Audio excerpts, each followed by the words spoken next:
Hello, my darling, and welcome to today's story time. Today we have a very spooky atmosphere to go with Lovecraft's The Tree. Now close your eyes, lean back, and let me read you to sleep. And now, on with our story time. Fata, Wiam, and Winian. They will find a way. On a verdant slope of Mount Menelaus in Arcadia, there stands an olive grove about the ruins of a villa. Close by is a tomb, once beautiful with the sublimest sculptures, but now fallen into as great decay as the house. At one end of that tomb, its curious roots displacing the time-stained blocks of pentelic marble, grows an unnaturally large olive tree of oddly repellent shape, so like to some grotesque man or death-distorted body of a man that the country folk fear to pass it at night when the moon shines faintly through the crooked boughs. Mount Menelaus is a chosen haunt of dreaded Pan, whose strange companions are many, and simple swains believe that the tree must have some hideous kinship to these weird Panishi. But an old beekeeper who lives in the neighboring cottage told me a different story. Many years ago, when the hillside villa was new and resplendent, there dwelt within it the two sculptors, Kalos and Musides. From Lydia to Neapolis, the beauty of their work was praised, and none dared say that one excelled the other in skill. The Hermes of Kalos stood in a marble shrine in Corinth, and the palace of Musides surmounted a pillar in Athens near the Parthenon. All men paid homage to Kalos and Musides, and they marveled that no shadow of artistic jealousy cooled the warmth of their brotherly friendship.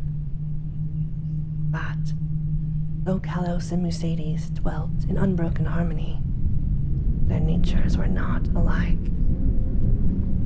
Whilst Musides reveled by night amidst the urban gaieties of Tegea, Kalos would remain at home, stealing away from the sight of his slaves into the cool recesses of the olive grove. There he would meditate upon the visions that filled his mind, and there devise the forms of beauty which later became immortal in breathing marble. Idle folk, indeed, said that Kalos conversed with the spirits of the grove, and that his statues were but images of the fauns and dryads he met there, for he patterned his work after no living model. So famous were Kalos and Musides that none wondered when the tyrant of Syracuse sent them deputies to speak of the costly statue of Tyche, which he had planned for his city. Of great size and cunning workmanship must the statue be, for it was to form a wonder of nations and a goal of travelers. Exalted beyond thought would be he whose work should gain acceptance, and for this honor, Kalos and Musides were invited to compete. Their brotherly love was well known, and the crafty tyrant surmised that each, instead of concealing his work from the other, would offer aid and advice. This charity producing two images of unheard of beauty, the lovelier of which would eclipse even the dreams of poets. With joy, the sculptors hailed the tyrant's offer, so that in the days that followed, their slaves heard the ceaseless blows of chisels. Not from each other did Kalos and Musides conceal their work, but the sight for them alone. Saving theirs, no eyes beheld the two divine figures released by skillful blows from the rough blocks that imprisoned them since the world began. At night, as of yore, Musides sought the banquet halls of Tegea, whilst Kalos wandered alone in the olive grove. But as time passed, men observed a want of gaiety in the once sparkling Musides. It was strange, they said amongst themselves, that depression should thus seize one so great a chance to win art's loftiest reward. Many months passed, yet in the sour face of Musides came nothing of the sharp expectancy which the situation should arouse. Then one day, Musides spoke of the illness to Kalos, after which none marveled again at his sadness, since the sculptor's attachment was known to be deep and sacred. Subsequently, many went to Kalos, and indeed noticed the pallor of his face. But there was much about him, a happy serenity, which made his glance more magical than the glance of Musides, who was clearly distracted with anxiety, and who pushed aside all the slaves in his eagerness to feed and wait upon his friend with his own hands. Hidden behind heavy curtains stood the two unfinished figures of Taishi, little touched of late by the sick man and his faithful attendant. As Kalos grew inexplicably weaker and weaker, despite the ministrations of puzzled physicians and of his assiduous friend, he desired to be carried often to the grove which he so loved. There, he would ask to be left alone, as if wishing to speak with unseen things.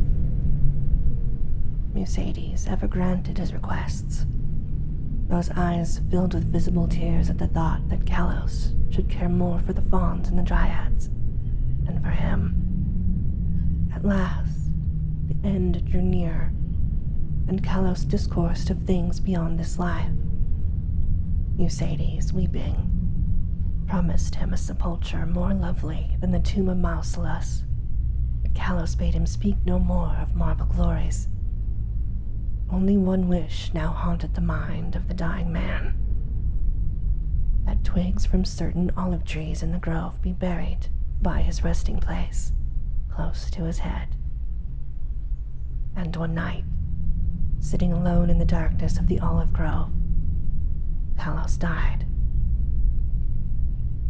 Beautiful beyond words was the marble sepulchre which stricken Musides carved for his beloved friend. None but Kalos himself could have fashioned such bas reliefs, wherein were displayed all the splendors of Elysium. Nor did Musides fail to bury close to Kalos's head the olive twigs from the grove. As the first violence of Musides' grief gave place to resignation, he labored with diligence upon this figure of Taishi. All honor was now his, since the tyrant of Syracuse would have the work of none save him or Kalos. His task proved a vent for his emotion, and he toiled more steadily each day, shunning the gaieties he once had relished. Meanwhile, his evenings were spent beside the tomb of his friend, where a young olive tree had sprung up near the sleeper's head. So swift was the growth of this tree, and so strange was its form, that all who beheld it exclaimed in surprise, and Musides seemed at once fascinated and repelled.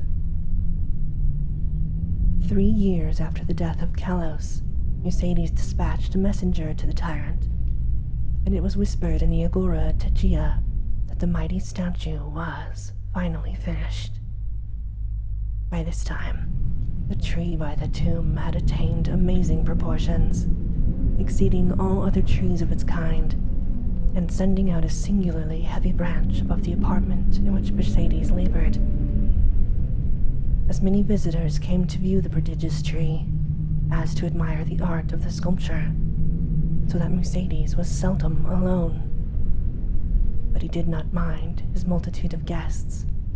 Indeed, he seemed to dread being alone now that his absorbing work was done. The bleak mountain wind, sighing through the olive grove and the tomb tree had an uncanny way of forming vaguely articulate sounds.